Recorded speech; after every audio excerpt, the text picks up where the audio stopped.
கன சேர்ப்புக்கான இரண்டாவது பங்கீட்டு விதி. ஏ வெட்டு பி சேர்ப்பு சி சமம் ஏ வெட்டு பி சேர்ப்பு ஏ வெட்டு சி என்பதை வெண்படம் மூலம் சரிபார்க்க முதலில் இடது பக்கத்தில் உள்ள ஏ வெட்டு பி சேர்ப்பு சி ஐ எடுத்துக்கொள்வோம்.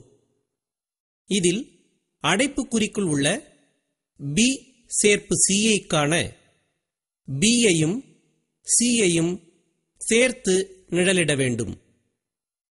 பின் பி சேர்ப்பு சி மற்றும் ஏ உடன் பொதுவான பகுதியை நிழலிட வேண்டும். பின்னர் வலது பக்கத்தில் உள்ள ஏ வெட்டு பி சேர்ப்பு ஏ வெட்டு சி ஐ எடுத்துக்கொள்வோம். இதில் ஏக்கும் பிக்கும் உள்ள பொதுவான பகுதியை நிழலிட வேண்டும். பின்னர் ஏக்கும் சிக்கும் உள்ள பொதுவான பகுதியை நிழலிட வேண்டும்.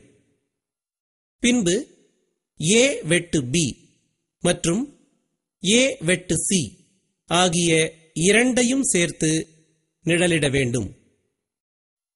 வெண்படம் 1 மற்றும் 2 ஏ வெட்டு பி சேர்ப்பு சி சமம் ஏ வெட்டு பி சேர்ப்பு ஏ வெட்டு சி என்பது சரிபார்க்கப்பட்டது.